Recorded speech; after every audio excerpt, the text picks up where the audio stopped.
Welcome to Inspiring Women with ADHD. I'm Renee. I'm the host of this podcast. Excited to be here today.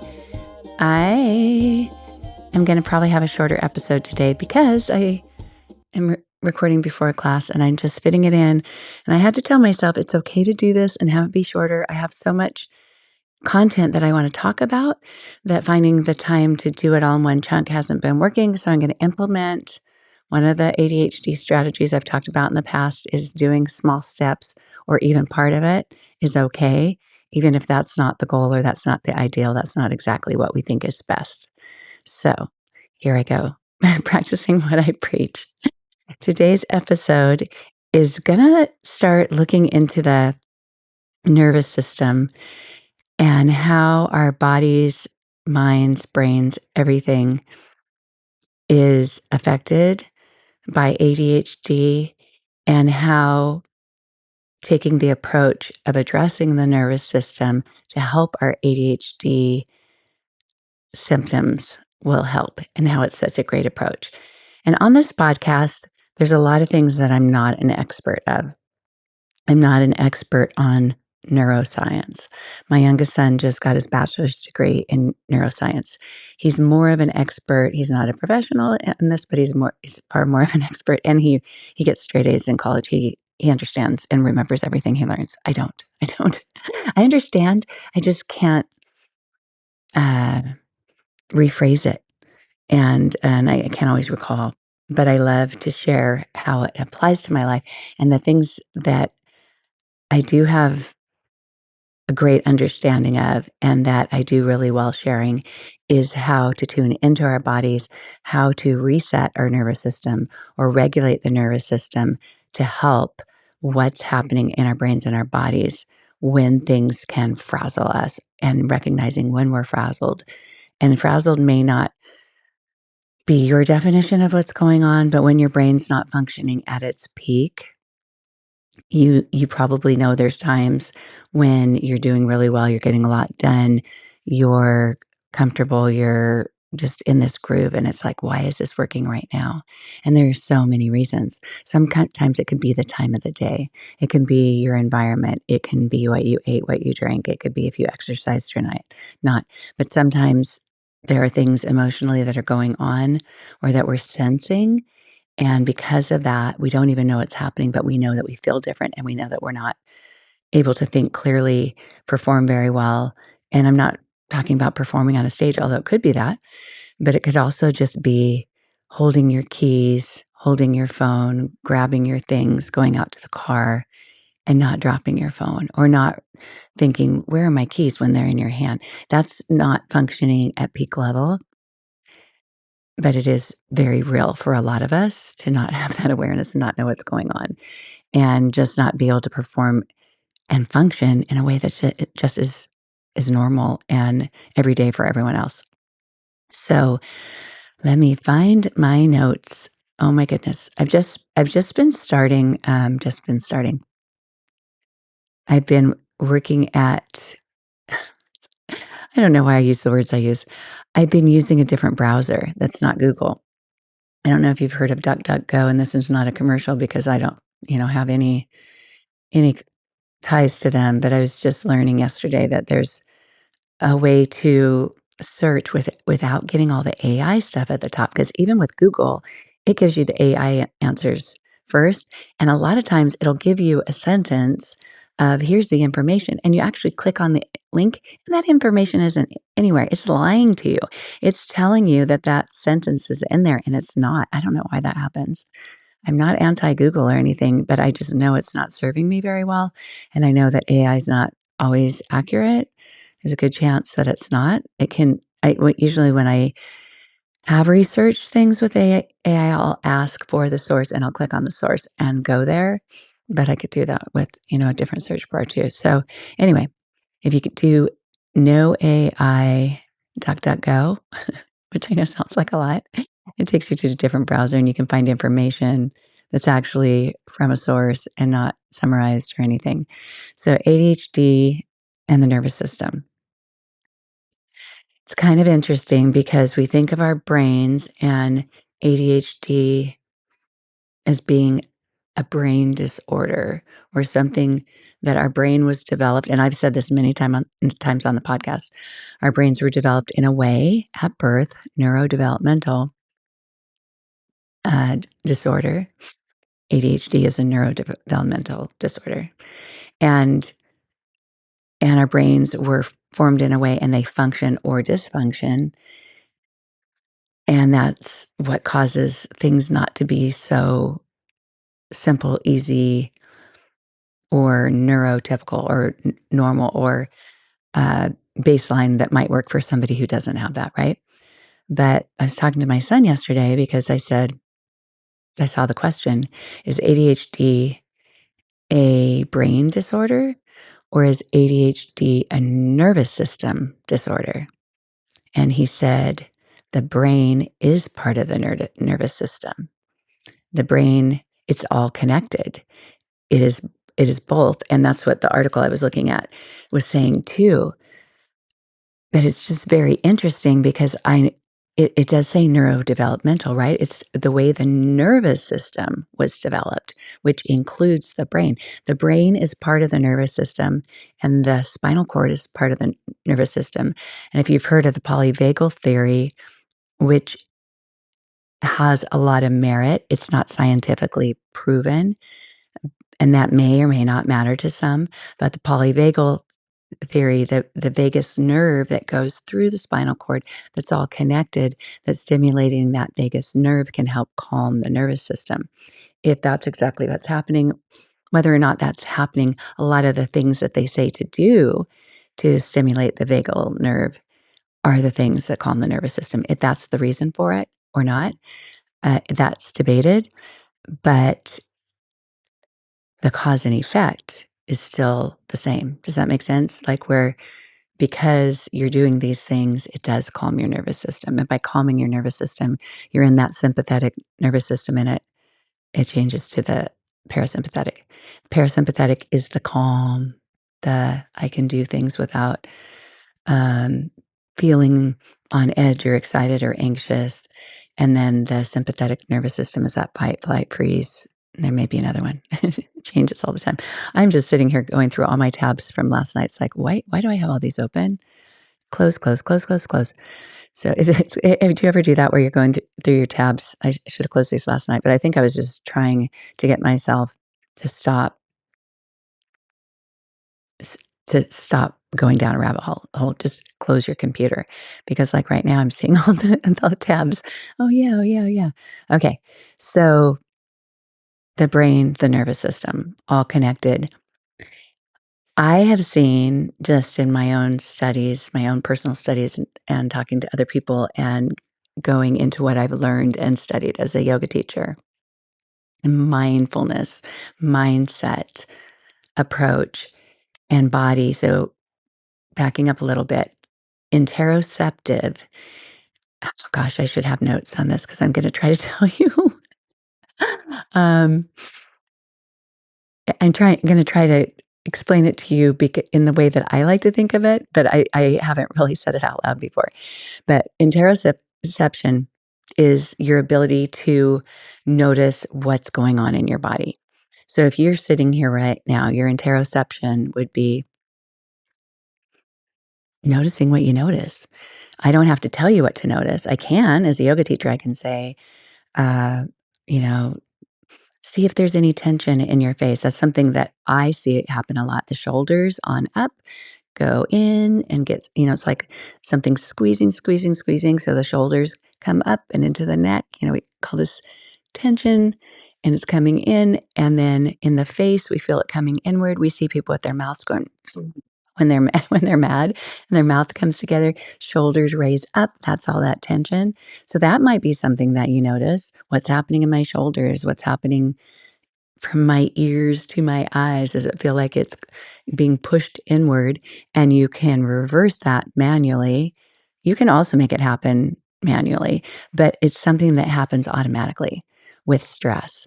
And doing the opposite, not taking the stress away. A lot of times, I remember my mom used to say, she went to the doctor, and the doctor would say, I'm looking for something. My nose is just a little bit not not drippy, but I don't it's distracting me.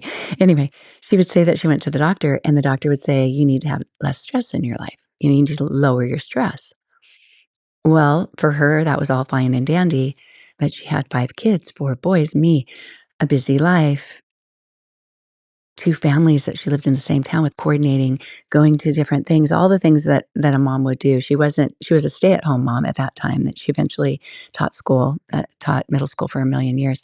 But she's thinking, "You're telling me to lower my stress." And you can do that. You can go home and say, "Okay, what am I doing too much of?" Or, "What can I do to take something off my plate or make my life a little easier or outsource something?"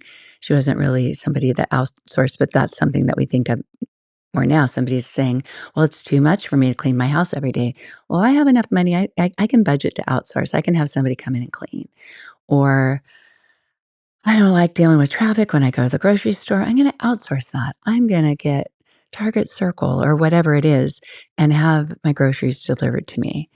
Do I need to tip? Will that cost me 5 or $10? Yeah, but I'm not spending money on gas and I'm not having to spend that time. I'm not having to park in the parking lot and walk in. I do love walking into Target, but I don't really love the whole drive there and back. So that's something that I'm outsourcing, right? And my husband was even just saying last night because I spent last week, and it's why I didn't have an episode last week. I'm looking at the time because I don't have, I'm thinking, do I need to leave yet? But last week, let me see how to pause because I need to take a drink of water. I know when we have ADHD, sometimes we narrate our lives, but just okay. I just realized I don't need my glasses on all the time. But um, when I said drink water, I was guzzling water, and it just made me laugh because I'm on Reddit too much. I just took it off of my phone so that I'm not on it as much. But I'm in a yoga teacher Reddit and a hot yoga Reddit, and people were saying, "Yeah, you should drink yoga, drink water throughout your class, but don't guzzle, only sip, sip." And sometimes, and I know this is a part of ADHD. I'm not trying to say everything in the world is, but this definitely is that I can take one little thing that doesn't resonate with me or I know is not true in all situations. Might be true for some people, but it's not true for me. It's not true for her. It's not true for him. And so then I'm like, no, not necessarily, because I do guzzle in class. And they were saying, oh, you'll get nauseated, you'll throw up. That may happen for some people, but it doesn't happen for some people, for all people. And so if I need to guzzle, I can guzzle. Yes, I spill on myself sometimes, but I didn't this time. So yay for that. But guzzling, some of us guzzle. Anyway, okay, back to what was I talking about? Nervous system, parasympathetic, interoception. I know it was somewhere else. I am so sorry. I know I could go back and listen, but I'm not gonna go. It'll come around. Okay, this is what it's like being my friend. And it may be like that for you. But the interoceptive approach is noticing what's going on in your body, having that awareness. It might seem like, well, that's such a simple thing. Everyone has interoception. They have the ability to have interoception, or be interoceptive. And there are great benefits to doing this. But do they ever do it? And do they know how to do it? Have they ever thought about doing it or tried to do it? You might notice when you get bit by a wasp because it hurts, right? So you're going, ow, something on my body hurts, or I just got a second-degree burn on my arm in the oven while baking bread for my grandchildren. I know I was talking about my grandchildren, wasn't I? So I'll go back to that. Anyway, about that trip. I don't know what it was about. But anyway, so you may notice some things like an immediate alarm, like, "Ow, I'm getting burned," or, "Oh, that hurt. I just tripped and hurt my toe," or, "My mosquito bite itches." You might have that awareness because that's something that's blaring, but the true benefits of being interoceptive is noticing the things that aren't just blasting out to you, and they're very real, and they cause a lot of problems in your health, but you may just ignore them. Or it could be that you understand that one thing's happening, but you're not tuning in enough to know how to release that. An example would be if you are really stiff in your shoulders, in the back, and your shoulders can be on the top right here, right? But the shoulder blades in the back. So if you think, "Ah, there's a knot in my shoulder," have you ever woken up like that? I used to have that happen a lot, and I do have some tips if you want it. But like one of the things that was a game changer for that. But a massage would be great, but you can't always get a massage. But learning, so going back to the massage, learning that when that happens, you might be clenching more in those tissues and learning how to let that relax. And the first time that I even heard that idea was at gymnastics with my daughters a kajillion years ago, like 30 years ago. And a friend of mine said, "Oh, I used to be a massage therapist. Lay down on this bench." We were just watching the girls do rhythmic gymnastics and lay down and I'll see if I can get that knot out. And then she said, "First, I need you to relax." And I'm like, "I am relaxing." She goes, "Relax. Like, just relax here." She's touching where she needs to be to relax. I'm like, "I don't know what you're talking about." And she had to teach me how to let go, like where to start, where to let go. And sometimes that can happen like in your hands. You'll be clenching up your hands and you don't realize that you're driving in a tense situation or something's happening. Your kids are fighting in the car or you're arguing with somebody in the car or whatever. And you can start with your hands. You can look at the steering wheel and see that you're getting fingernail marks in your hands. Like, I didn't even know I was clenching, but it's also happening in your shoulders. It's also happening here. Your body is in a stress response. It's in that, it might not be fight, flight, or freeze, but it might be clench. Let's add that one, clench. And you're getting all the stress in your body. So recognizing that, knowing what's happening in your body, having that awareness, and even your mind, your brain is part of your body, right? Even noticing a change in that from the my brain is usually able to work right now, it's not working. We would think that like I hurt my foot, now I'm limping. That's more of a outer analysis, but it's all tied into being super helpful for ADHD. And I know I've taken you on a million loops, and hopefully I'll get back to where I was with my grandchildren. If not, and maybe you don't care, but if not, like I said, this will be a shorter episode. I'll make another one. I'll make another one and continue because I'll be able to go back and listen. But okay, what I wanted to say is, let's see, sensory systems. Okay, so I'm going to try to do this and be clear about it. So, proprioception, if we that's something that we more commonly hear. It's a sense of where is my body compared to everything else in my surroundings. So, if you have good proprioception, then when you take a step down a stair, you realize how far you need to let the foot go down and land so you can do the other step. And that might sound like it's simple. It's not always simple. When you have kind of the klutzy part of ADHD, sometimes you can get distracted and not put your foot out the right amount of distance or whatever and end on the end of the stair and end up on your back. Or I kind of get worried sometimes that I'm going to think I'm done with the stairs and I'm not done with the stairs and think I'm just on the floor and then trip because it's probably happened before. So anyway, I have to increase my proprioception manually with things like that so I don't trip. And maybe some people don't have a problem with that, but I do. But there are a lot of things that we have to have that sense anyway and have that awareness. And we sense also like boundaries with people, like when they come to talk to you and then they get super close and it's like, oh, it's a little too close, and you start backing up, or you just feel like somebody's invading your space. You have a natural sense of how close people are and your orientation to them. It's really fascinating because we often know, I would think a lot of us know with autism, and a lot of people with autism also have ADHD. There's the ADHD connection, right? That some of our sensory systems are elevated with, and I say I don't have autism, but even with ADHD, your sensory system can be elevated. I've made episodes about that. It can be what you see, it can be the visual, it can be the sounds for sure.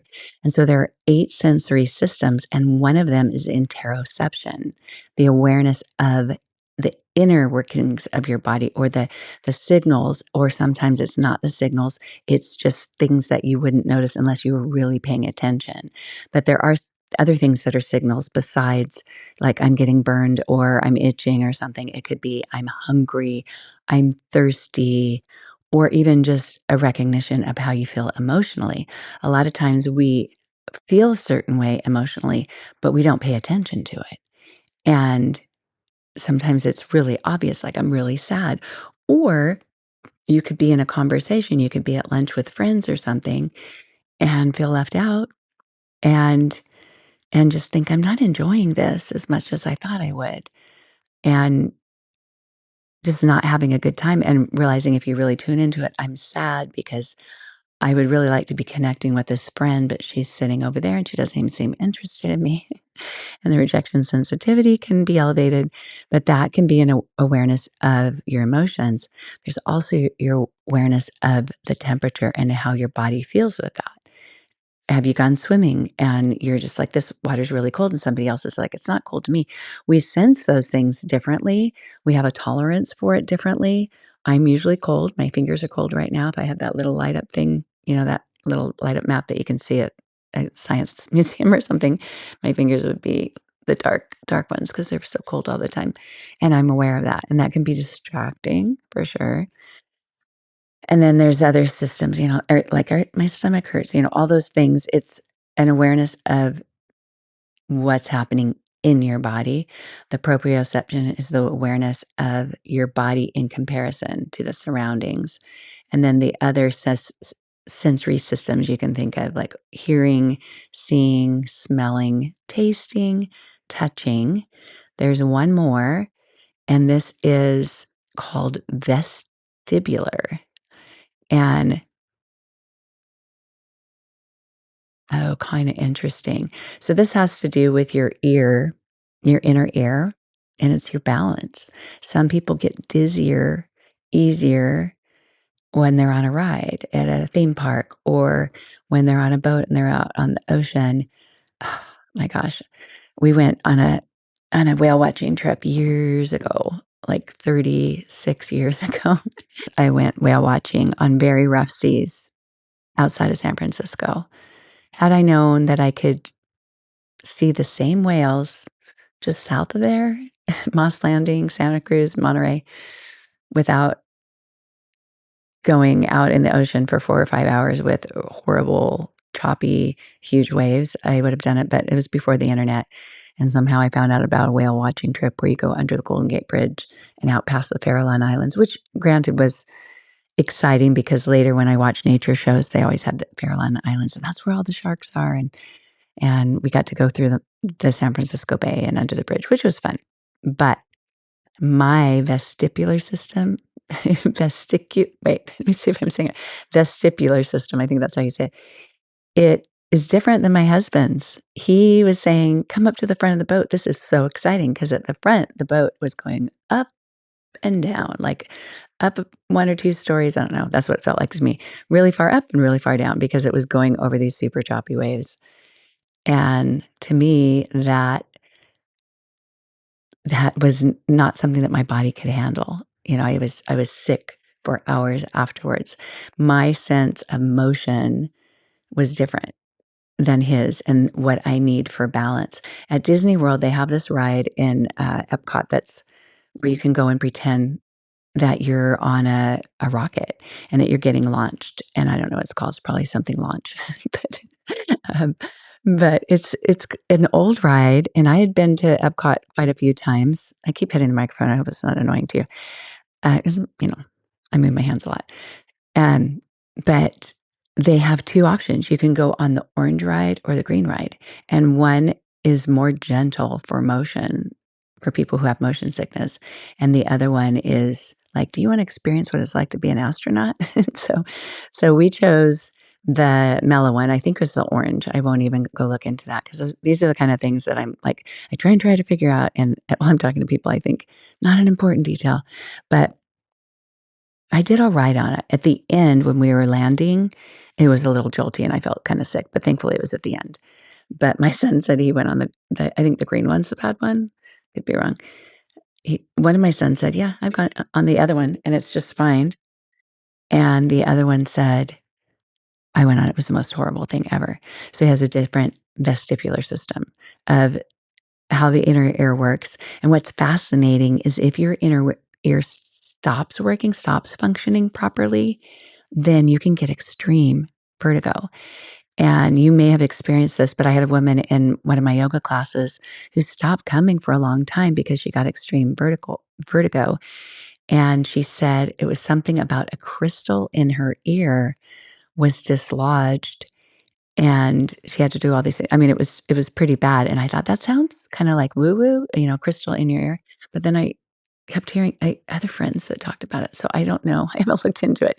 I should look at that, my No AI DuckDuckGo, just look that up, but you can on your own. But that was her reasoning. It wasn't any hearing loss, but something got dislodged and completely affected her ability to sense motion, like when or to deal with motion, walking and stuff.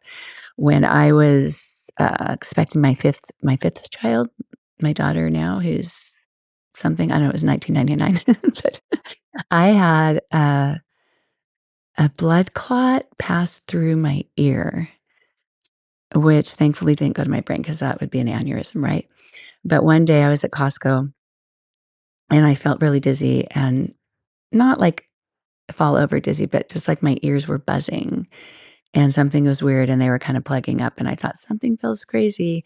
And so we took our cart. I actually went and sat down and had my kids push the cart through until they got to the register and then I went up and paid. But long story short, for a couple weeks I had extreme vertigo. From the time I got home, maybe the next day I woke up and if I stood up to walk to the bathroom, it felt like the entry, the door frame was shifting right, left, like I was on a boat or I was in an earthquake. I don't know if you've been in a big earthquake before. I haven't been in major ones, but big enough to like the hallways moving. So, nothing got damaged, but it felt like that, and I knew something was wrong with my ear.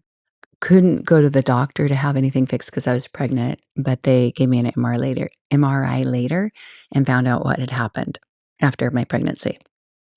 But because that was damaged in my ear because of that blood clot, my inner ear on the right ear was not working well. It damaged hearing. It's hearing loss that won't come back. But what made me so happy is that my brain, my nervous system, the vet let's look it up again, vestibular system learned how to adjust on its own. Within those couple of weeks, I went from having to either being laying down or sitting up with my head propped up, like in between two parts of the couch. Otherwise, I would just get so dizzy, I'd feel like I was gonna throw up and I would fall. And my at the beginning, without the use of that, it could not work. My inner ear could not detect gravity properly, but my brain and body learned how to adjust, and now it does it without that side of that ear working properly. However, I can't detect where sound is, anymore because you need both ears for that. So if I can't find my phone and it's beeping, I go in about 5 rooms before I actually find it because I can't really tell. I have to ask other people, but yeah, so that's a little brief rundown on the 8 sensory systems, and I'm just pointing that out because the interoception is very, very important to understand if you want to help your ADHD from the inside out. And what I was saying before I took my drink of water, and I forgot because I did go back and listen, is that there are things that we can do to lower our stress levels because when we have a stress, when our body is activated into this sympathetic fight or flight or can't process things right mode, noticing what's happening in the body, having that awareness, that interoception is very important because you can reverse a lot of things and get into the parasympathetic nervous system, of being calm and having your brain work better.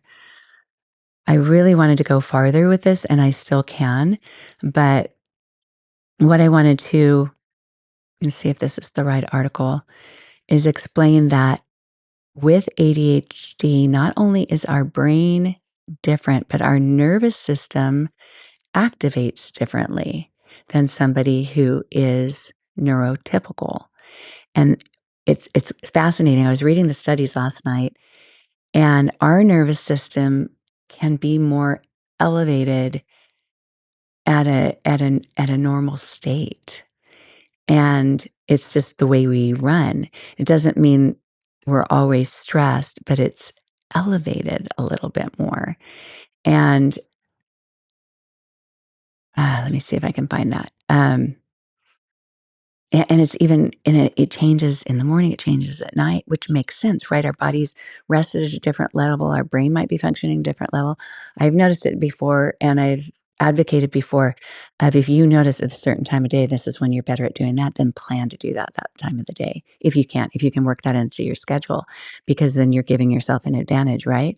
And you want to be able to give your brain as big of as an advantage as it can to function properly.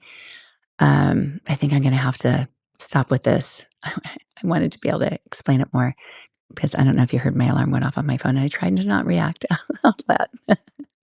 Um, but yeah, so just it makes sense though, the nervous system sensitivity is if we are more sensitive to sounds, we are more sensitive to our surroundings, we are more sensitive to light, or for me, I'm sensitive to where I'm sitting in a room compared to where whatever's going on is happening, whether it's a screen, whether it's a person talking. If I'm sitting at the edge of a room and we're all in chairs and all the seats are facing forward, I'm not as relaxed if I'm facing forward because the person is to the left of me, right? If I'm way to the right, I don't want to turn my head the whole time. I wanna turn my chair, make it as easy as I can.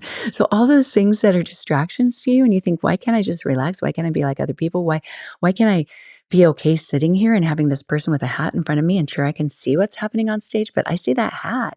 That hat is distracting me."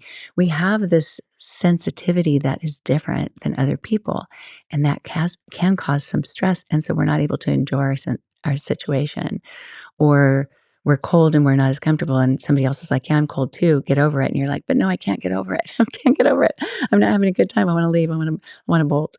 So, yeah, having this understanding that the overloads that we can feel, some of them jump out at us, bright lights, how our clothes feel on our bodies, that's the tactile sensitivity. Yeah, it's all a lot, and it makes sense that this affects our nervous system because it's part of the nervous system. It's part of the the sensory systems, and it's all tied together. And I think I'm going to leave it there for now because I need to get out the door for my class. Oh, I hope you're excited to learn this too because it's just kind of the beginning of figuring out. Okay, now that I know this, what can I recognize in myself? What things are distracting to me? And I say distracting, but what also elevates us to a more stressed out body and brain that can't function as well. It can't do things as easily. And for some, they're motivated by certain kinds of stimulation. And for us, it can be too much. Pressure for some people is good, pressure for other people isn't. So yeah, I think I need to make my own little um, charts in the way that my brain understands to be able to communicate it to you more simply. Hopefully, you're able to understand it. But back to okay, I said I'm going to go back one more thing. Back to what I was saying, and it really wasn't very much of a tangent when I went to drink my water. Is that talking about outsourcing things and what can I do to make it easier than what it could be. And I was telling my husband that I was up watching my 4 grandchildren in Virginia last week, and that's why I didn't make an episode last week. It was a last minute trip. I left. I was gonna make an episode before I went, and the internet went out for 24 hours, and so that affected my ability to record. I even thought of recording in the airport because people do airport recordings, and as I'm in there, I'm thinking, "How does that work?" Like, they're making announcements left and right, and I thought they must be people who have, like, the Sky Club and get to go into a quiet room because I was thinking of you, but anyway, back to my trip. While I was there, I made pancakes with the grandchildren every morning. And one of my sons and my daughter have celiac, so everything in their house is gluten-free. And so it was a gluten-free pancake mix, and so my daughter said, "Do you need me to order something?" She was gonna get some gluten-free, there's Play-Doh and then there's air dry clay, and she was gonna order some of the air dry clay. I had brought some Play-Doh and a Barbie set that you can make Play-Doh dresses and stuff, and I bought the, um, gluten-free Play-Doh, and you can also make it. I've made it before, but yeah, I didn't it's not as great, I think, because the colors aren't great, but anyway, back to this, she asked, "I'll place an order," and so she said, "I'll just get that some more of that dough, the wow dough or woe dough," and she said, "Do you need anything else?" And the kids said, "Yeah, pancake mix." And and so I was telling my husband, he's just like, "That's so amazing that she could be on a trip across the country and place an order and have it delivered within a couple hours. It was there, and we had what we needed, and then we ran out of syrup, and then the kids wanted more pancakes, and so I thought, "Oh, I'm not gonna have her make another Target order because you have to have a certain minimum." And so I was able to have something delivered too, that was just quick and easy and outsourcing. Because in my day, we had to put all the kids in the car, walk all the kids in the store with us to go get anything, and go to multiple stores, right? Because, the grocery store wouldn't have the Wodo, but now Target has groceries, and in the olden days, like a store like that would have snacks, but not groceries. So anyway, okay, that was my tangent then, and maybe it didn't matter, but it is nice to look for ways to make it easier for yourself. So that is it for today because I really need to go. And thank you for being patient with my portions of episodes. And maybe it's plenty to think about it because this is more like, wait, what's going on? There's 8 nervous systems. Maybe you're a scientist and you already know all this. You majored in biology or something. But a neurodevelopmental disorder, it's a nervous system disorder as well as a brain disorder. I love knowing that because I know that changing the nervous system helps ADHD. And I knew why from the practical standpoint, but not the, oh, it's all part of the same system standpoint. So, anyway, that is it, as I always say, and then I always talk longer. But thank you for being here. Thank you for listening to my shows. And I go, even when I was gone, I could go on and see, is anybody still listening? And you're still downloading episodes. You're still listening even while I'm gone. I may have some new listeners that are listening to past episodes, and please forgive me. Who knows what they're like? But I'm just doing the best I can, and we all do, right? We do what we can, and we contribute what we can to the world in some small way. So I will be back. Thanks for being here. Bye. Help other women find the show. Rate, review, share with someone you know. Help other women find my show. Rate, review, share with someone you know. Hurry before you forget. Open windows, broken shadows.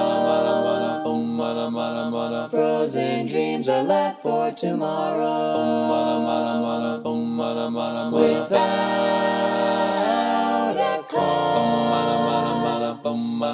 No time for a pause.